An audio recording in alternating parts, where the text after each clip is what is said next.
7번 한번 보도록 하겠습니다. 7번. 리스크 측정 기준에 대한 설명 중 잘못된 것은 1번.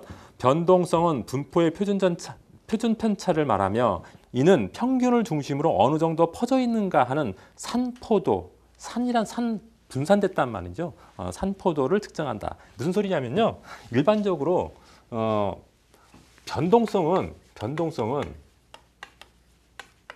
표준 편차하고 똑같은 말이라고 보면 돼요. 표준 편차하고 변동성하고 표준 편차는 뭐 변동성이라는 것은 이렇게 왔다 갔다 한 가만히 있는 게 아니라 왔다 갔다 하는 것을 변동성이 있다고 그러잖아요. 그것은 표준 편차. 다시 말하면 표준을 기준으로 해서 편차가 얼만큼 나느냐. 예를 들어 표준이 되는 평균 수익률이 10%라고 했을 때 A 자산은 11%에 있는 것도 있고 B 자산은 8%에 있는 것도 있고 C 자산은 뭐 예를 들어서 3%에 있는 것도 있고 D 자산은 예를 들어서 17%에 있는 것도 있고 이런 것들 여러 것들이 이렇게 분포되어 있겠죠. 평균 수익률을 기준으로 해서 여러 자산들이 이렇게 분포되어 있는 거. 이런 것들을 측정해서 변동성을 측정한다는 거죠. 그러니까 평균에서 얼만큼 떨어져 있느냐, 편차가 얼만큼 돼 있느냐, 이것이 표준 편차이고 변동성이라는 말입니다. 1번의 의미는 그런 거고요. 그다음 2번, 베타나 델타는 리스크 요인에 대한 민감도 측정치이다. 이런 베타, 수정 드리에이션, 델타, 세타 이런 것들은 민감도 지표에 해당한다. 민감도 지표에 해당된다는 거 이것도 맞는 얘기고요. 그 다음에 3번 표준 편차가 리스크의 척도가 되려면 정규 분포를 가정해야 된다. 일반적으로 바와 다르게 VAR과 다르게요. 표준 편차는 정규 분포를 가정하고 있습니다. 그래서 3번도 맞는 얘기고요. 4번 VAR은 대칭적인 수익률 분포에서 계산되며 상향이익과 하향 손실을 모두 고려한다. 이게 틀렸네요. 표준 편차는 이게 맞는 말인데요. 4번이 표준 편차라고 하면 맞는 말인데 바는 틀려요. 위험을 측정하는 기준 중에 이렇게 위험을 측정하는 기준은 이런 표준 편차로 위험을 측정하는 방법이 있고요. 시장 리스크는 이렇게 바를 기준으로 측정한다고요. 표준 편차가 아니라 바를 기준으로 위험을 측정해요. 근데 이 바는 표준 편차와 달리 정규 분포를 가정하지 않습니다. 정규 분포를 가정하지 않고 표준 편차는 상향 이익과 하향 손실을 다 가정을 하는데 바는 하향 손실 쪽에만 포인트를 맞춰서 계산하는 거예요. 최대 예상 손실이라고 했잖아요. 그렇죠? 요 바의 개념이 최대 예상 손실이라고 그랬잖아요. 그래서 이것은 바는 상향 이익은 별로 고려하지 않고 손실에만 조금 포인트를 맞춰서 계산하는 방식이 바입니다. 그래서 4번이 틀렸고요. 핵심 포인트 해설 거의 2번에 보면은 시장 리스크 측정 시 표준 편차보다 바를 선호하는 이유 나와 있죠. 표준 편차도 위험을 측정하는 거고 VAR, 바도 위험을 측정하는 건데 일반적으로 시장 리스크 측정할 때는 바를 선호한다 그랬어. 그 이유가 뭐냐가 1번, 2번, 3번 이것도 좀 꼭 기억하시기 바랍니다. 첫 번째, 표준 편차는 조금 전에 말했다시피 정규 분포를 가정하는데 바는 정규 분포를 가정하지 않아도 되니까 좀 더 간단하겠죠. 그 다음에 두 번째, 정규 분포 하의 변동성은 그러니까 다시 말하면은 표준 편차에 의한 변동성은 그 상향 이익, 하향 손실을 모두 고려하고 있지만은 바는 하향 손실에만 초점을 두고 있다는 점. 조금 전에 말씀드렸죠. 그러니까 더 심플하죠. 그다음 3번 VAR은 금융기관이 목표 신용등급을 유지하기 위한 소요 자기자본 계산할 때 용이하다. 이것은 다음에 문제가 또 나오니까 그때 설명드리겠습니다. 소요 자기자본 계산할 때 요 바가 유용하게 쓰인단 말이에요. 그래서 이런 점 때문에 시장 리스크를 측정할 때는 표준 편차로 하지 않고 뭘로 한다? VAR로 측정한다는 거 꼭 기억하시기 바랍니다. 다음 8번 보도록 하겠습니다. 포트폴리오 바와 개별 자산 바의 관계에 대한 설명 중 잘못된 것은 바라는 게 뭐라 그랬죠? 최대 손실 금액이라 했잖아요. 최대 손실 금액. 간단하게 말하면 끝자리만 바라는 것은 결과적으로 최대 손실 금액을 말하는 거예요. 그런데 여러 자산에 분산하면 손실 금액이 줄어들까요? 더 많아질까요? 일반적으로 A라는 자산 하나에 투자하는 것보다 A 자산 플러스 B 자산 두 개에 투자하는 게 위험이 더 줄어든다 그러죠. 왜 그래요? 위험이 분산되니까 더 줄어든단 말이죠. 근데 여기서 요 한 자산에 투자되는 바를 뭐 이렇게 표시합니다. VAR에 A. 그러니까 A 자산에 투자했을 때 최대 손실 금액 이렇게 보는 거고요. 이것은 두 개 자산을 합한 거니까 VAR에 P, 포트폴리오 바라고 표현을 하거든요. 포트폴리오 바라고. 개별 바는 이렇게 개별 그 자산의 그 기호를 쓰고 포트폴리오 바는 P라는 포트폴리오의 앞자인 P를 써서 하는데 이거 계산하는 거 반드시 좀 기억하셨으면 좋겠습니다. 조금 전에 한번 말씀을 드렸지만은 개별 바는 알파 신뢰 수준 계수 곱하기 자산 그게 주식이면 주식 금액, 채권이면 채권 금액, 요 자산 가치, 그 다음에 변동성, 이것은 표준 편차라고 그랬죠? 표준 편차 곱하기 주식인 경우에는 베타를 곱하고요, 채권인 경우에는 수정 듀레이션을 곱하고, 그 다음에 옵션인 경우에는 델타를 곱합니다. 이게 민감도 지표를 곱해주는 거예요. 어떤 개별 자산이든 요 세 가지는 반드시 들어가요. 신뢰 수준. 근데 요 신뢰 수준 계수는 아까 두 가지가 있다 했죠. 요 두 가지. 하나는 95% 신뢰 수준이 있다 했고 또 하나는 99% 신뢰 수준이 있다고 했죠. 여기 95%짜리는 1.65라는 상수를 곱하고요. 99%에는 2.33이라는 상수를 곱합니다. 그래서 문제에서 만약에 개별 주식 A의 바가 얼마냐 그런 거 계산할 때 문제에서 이런 게 주어져요. 신뢰 수준은 95%를 한다. A 주식은 지금 100억이다. 뭐 변동성은 지금 5%다. 베타는 예를 들어서 0.7이다. 이렇게 주어진다고요. 그래서 개별 바를 구할 때 이 공식만 알고 있으면은 무조건 다 맞출 수 있죠. 금방 맞출 수 있습니다. 여기서 하나가 더 추가된다고 하면은 이제 기간이 아까 여기 바는 목표 기간이라는 게 있잖아요. 목표 기간이 만약에 25일이다, 9일이다 나오면은 거기다가 루트 n, 만약에 25일이면 루트 25, 9일이면 루트 9 이렇게 추가로 여기가 더 들어가는 거고, 요게 만약에 없으면은 제시가 안 되면 요 세 개만 곱하면 돼요. 그러니까 요것은 무조건 좀 개별적으로 꼭 기억하셔야 됩니다. 가끔 이거 묻는 계산 문제가 있을 수 있으니까요. 근데 공식만 알면은 그렇게 어렵지 않죠. 그 다음에 A와 B로 구성된 A 자산과 B 자산, 예를 들어서 A가 삼성전자고 예를 들어서 B가 하이닉스라고 하면은 두 개의 자산으로 구성된 것은 포트폴리오죠. 두 개의 자산으로 그런 거. 요거 구하는 방법도 꼭 기억하시기 바랍니다. 요것은 어떻게 구하냐면은 이렇게 구해요. VAR의 A의 제곱 플러스 VAR의 B의 제곱 플러스 2로 곱하기 VAR의 A, VAR의 B 이렇게 구합니다. 좀 어렵죠? 쉽지는 않습니다. 근데 요거 자세히 보면은 우리 어렸을 때 중학교 다닐 때 A 플러스 B의 제곱은 A 제곱 플러스 B 제곱 플러스 2AB 이런 거 기억나시죠? 요 공식 요거하고 비슷해요. 이게 A 제곱 B 제곱 2AB잖아요. 이게 로라는 게 하나 더 들어갔죠. 로는 상관계수입니다. 상관계수. 두 자산 간의 상관계수.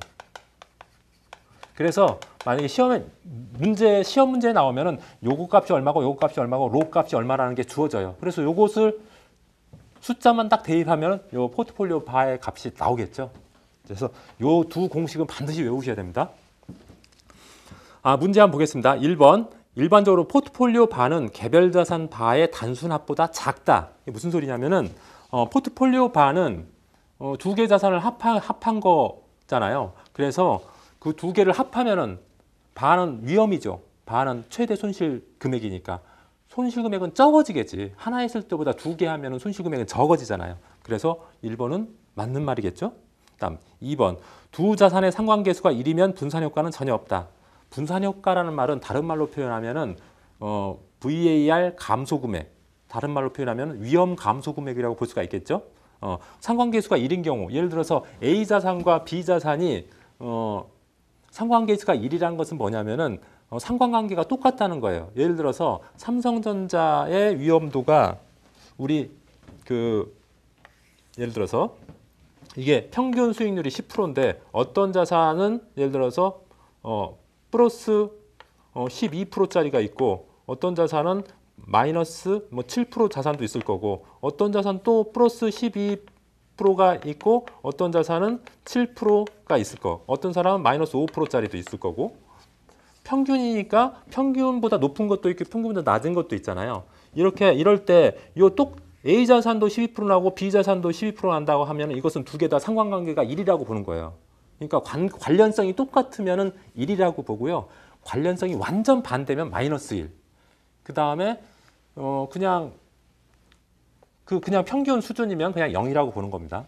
그래서 여기서 보면은 두 자산의 상관계수가 1이면 분산효과가 전혀 없죠. 만약에 똑같은 수익률 똑같이 난다고 하면은 분산효과가 없는 게, 분산효과라는 것은 위험감소효과잖아요. 똑같이 수익 난다는 것은 만약에 빠지면 똑같이 12%씩 빠진다는 소리를 걸 의미하잖아요. 이건 분산효과가 전혀 없는 거죠. 하나 빠질 때 하나는 올라가고 있어야지. 그래요?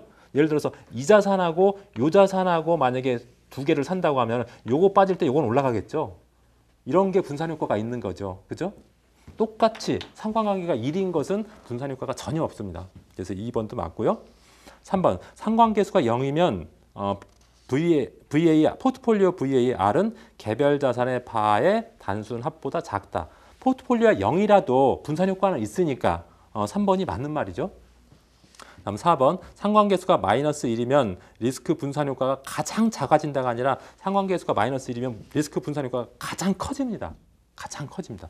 리스크 분산효과가 커진다는 것은 수익이 커진다는 게 아니라 위험이 거의 없어진다는 소리를 의미하는 거잖아요. 그래서 4번이 정답입니다. 그 핵심 포인트 해설에 그 2번에 1번 개별바 계산하는 거 제가 꼭 외우라고 말씀드렸고, 그 다음에 포트폴리오바 계산하는 것도 반드시 외우셔야 되고요. 그 다음에 3번 한번 보세요. 3번 그 포트폴리오 구성 시 위험 감소 효과, 다른 말로 표현하면 분산 효과, 그 VAR 감소 효과 똑같은 말입니다. 분산 효과는 어떻게 계산하냐면은 그 개별 자산 바의 합계에서 포트폴리오 바를 빼서 계산하는 거죠. 만약에 요 두 개로 구성되는 만약에 두 개로 구성하면은 A 따로 B 따로 했을 때보다 따로 투자했을 때보다 이렇게 두 개를 합해서 투자하면은 위험이 좀 감소하겠죠. 분산 투자가 되는 거니까. 그러면은 분산 투자 됐을 때 얼만큼 위험이 감소하느냐 요거 묻는 거거든요. 그것은 어떻게 계산하냐? 분산 효과, 위험 감소 금액은 위험 감소 금액, 다른 말로 하면 위험 감소 금액이죠. 위험 감소 금액을 어떻게 구하냐? VAR의 A에서 VAR의 B, 요 개별 자산의 위험을 합한 거에서 포트폴리오 VAR P 두 개를 다 같이 투자한 것의 위험을 빼면은 요 위험 감소 금액이 나온다는 소리죠. 그 내용이 지금 3번에 나와 있고 3번에 1번에 나와 있고요. 그 다음에 상관계수가 1인 경우, 0인 경우, 마이너스 1인 경우 조금 전에 제가 문제 풀 때 말씀을 드렸으니까 추가 설명을 안 하도록 하겠습니다. 하여튼 여기 나와 있는 1, 2, 3번 전부 다 중요하니까 여러분들이 꼭 기억하시고요. 9번 한번 보겠습니다. 변동성을 추정하는 방법 중 오래된 수익률일수록 가중치를 감소시켜 변동성을 구하는 방법. 우리 VAR에서 보시면은 어떻게 구하냐면은 그 신뢰 수준 상수에다가 자산에다가 요게 뭐라 했죠? 표준 편차인데 요거 변동성이라 했죠. 변동성을 추정해야 되잖아요. 변동성 추정하는 방법이 4가지가 있습니다. 4가지가. 그 4가지가 있는데 첫 번째는 변동성의 시간 가변성을 이용하는 방법이 있고요. 두 번째는 리스크 매트릭스 방법이 있고요. 세 번째는 단순 이동 평균 모형으로 구하는 방법이 있고, 네 번째는 옵션 가격을 역산해서 하는 내재 변동성을 통해서 구하는 방법 4가지가 있는데요. 여기서 지금 문제에서 나와 있는 것은 그 변동성 추정하는 방법 중 수익률이 오래된 수익률수록 가중치를 감소시키는 것은 리스크 매트릭스 방법입니다. EWMA 방법이라고 하는데 정답은 1번이고요. 2번, 3번, 4번은 거기 핵심 포인트 해설에 나왔으니까 제가 조금 전에 말씀드린 내용이고요. 리스크 매트릭스는 오래된 그 수익률은 가중치를 좀 감소시키고 최근의 수익률은 가중치를 좀 늘려가는 그런 방법으로 변동성을 측정하는 방법이고요. 단순 이동평균 모형 같은 경우에는 그런 최근 거나 오래된 거나 다 동일한 가중치로 해서 변동성을 구하는 방법이고요.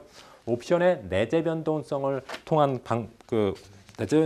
내재 변동성을 통한 변동성을 구하는 방법은 어떤 거냐면은 옵션 가격 구할 때 우리 예를 들어서 45는 9 곱하기 x다. 그러면 x 구할 수 있죠. 요 값과 요 값을 알고 있으면 요 값을 역산해서 요 x 값이 5라는 것을 구할 수, x는 결국 45 나누기 9 이렇게 해서 구할 수 있잖아요. 이렇게 해서 구할 수 있는 것처럼 옵션 가격은 블랙시얼즈 모형에 의해서 옵션 가격은 여러 가지 이렇게 변수가 있는 과정에 이 표준 편차가 하나 들어가요. 하나 들어가. 그러면은 요것만 모르고 나머지 변수를 다 알면은 요거 변수를 다 알면은 요 변동성을 역산해서 구할 수 있겠죠. 이렇게 역산해서 구하는 그 변동성 추정 방법을 옵션의 내재 변동성을 이용해서 옵션 그 변동성을 구하는 방법이라고 합니다. 그런 내용이 좀 어렵게 나와 있는데 그 일반적으로 그 파생 상품에서 우리나라 코스피 200 옵션 같은 경우에는 이 내재 변동성을 이용해서 옵션 가격을 추정하고 있습니다. 다음 10번 보겠습니다. 주 두인전기는 H 주식을 50억 보유하고 있다. H 주식의 일일 변동성이 5%이고 베타가 1.3일 경우 95% 신뢰 수준에서 일일의 반은 얼마인가? 이거 바 구하는 거 공식만 알면 그냥 바로 구할 수 있는 거죠? 여기 공식 우리 여기 95% 신뢰 수준 했으니까 여기 1.65 곱하면 되고요, 그죠? 그다음 V 자산 가치는 얼마예요?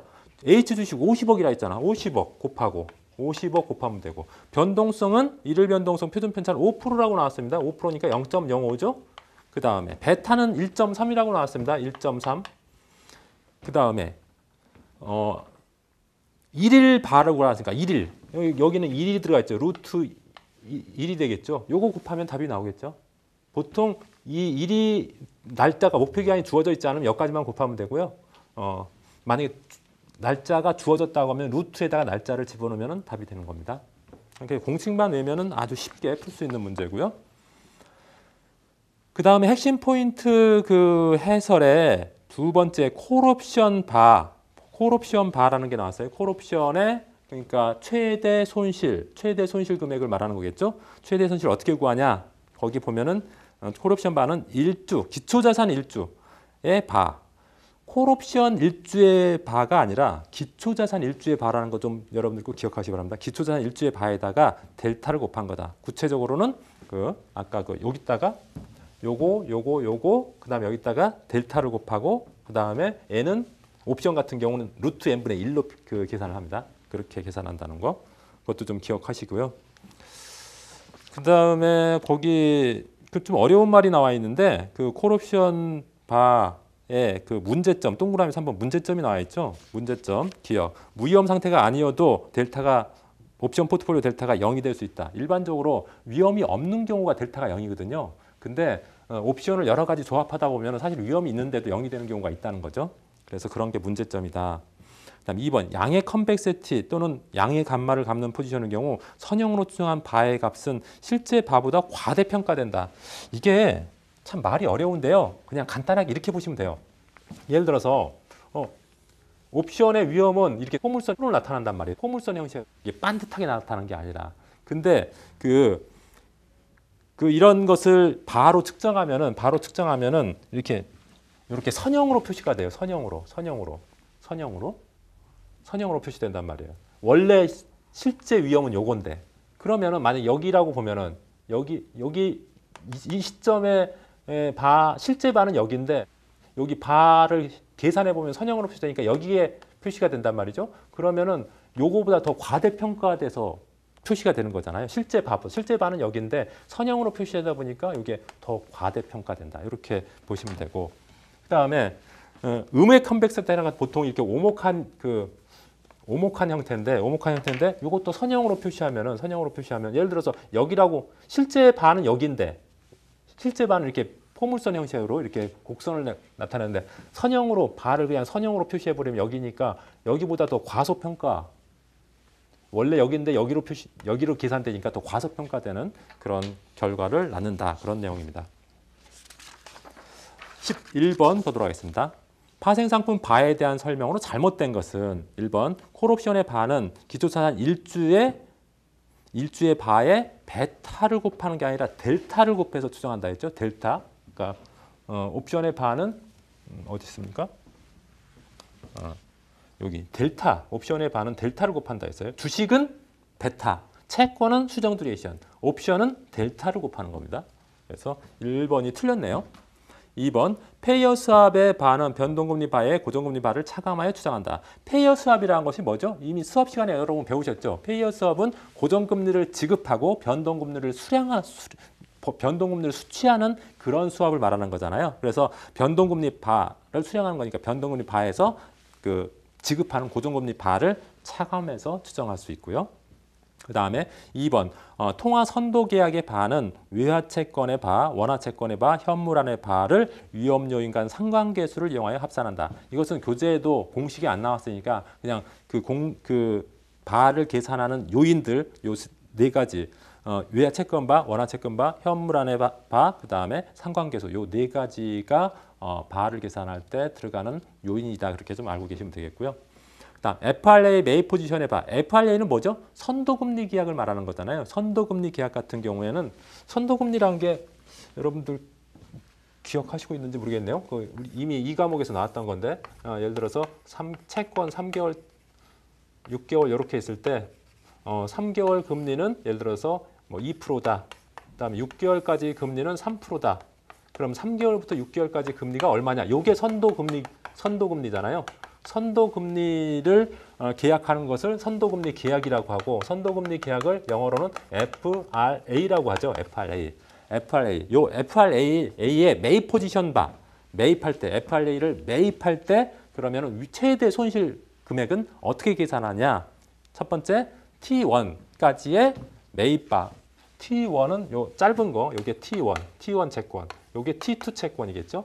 T1 채권의 매입 바, T2 채권의 매도 바. 그리고 그 두 채권 간의 상관계수를 가지고 구한다는 거죠. 이것도 구하는 공식은 별도로 책에 안 나왔으니까 어떤 것이 들어가는지 그 바를 구할 때 어떠한 주요 요인들이 들어가는지 그것만 아시면 되겠습니다. 4번도 맞는 얘기고요. 틀린 것은 1번이 되겠습니다. 12번 보도록 하겠습니다. 12번. 바의 측정 방법 중 분석적 분산, 공분산에 대한 설명으로 잘못된 것. 분산, 공분산 이렇게 이런 말들이 나오는데 분산이란 것은 표준편차의 제곱입니다. 표준편차의 제곱이 분산입니다. 그러니까 표준편차가 예를 들어서 만약에 0.1이다 그러면 0.1의 제곱 요것이 분산인 거죠. 그리고 공분산은 뭐예요? 두 변수 간의 상관 정도를 나타내는 말이에요. 공분산이라는 것은 그런 것을 이용해서 사실 바를 계산하거든요. 바를. 그래서 바를 측정하는 방법에는 크게 보면은 세 가지가 있습니다. 먼저 설명을 드리고 문제를 풀도록 하겠습니다. 바를 측정하는 기준에는 세 가지가 있는데 첫 번째는 이런 분석적 분산 공분산 방법. 분석적 분산 공분산 방법이 바로 이렇게 계산하는 거예요. 이렇게 계산하는 거. 우리가 지금 공부한 게 다 분석적 분산 공분산 방법으로 한 거고요. 그 다음에 역사적 시뮬레이션에 의한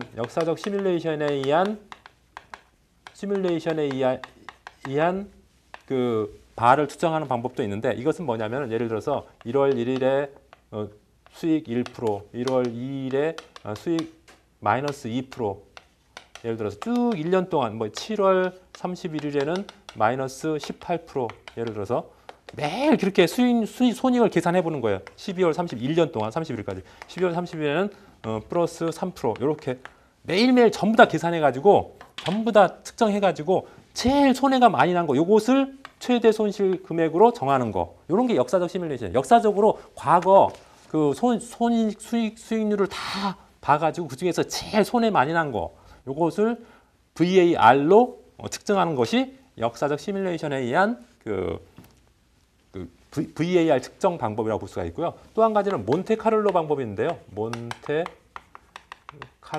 시뮬레이션 방법이 있는데 이것은 뭐냐면은 만약에 어떤 A 자산에 만약에 수익에 영향을 주는 요인이 10가지 있다고 치자고요. 하나는 뭐 금리고 또 하나는 뭐 예를 들어서 원자재고 또 하나는 예를 들어서 정부 정책이고 뭐 네 번째는 CEO의 역량이고 이렇게 해가지고 10가지가 있다고 치자고요.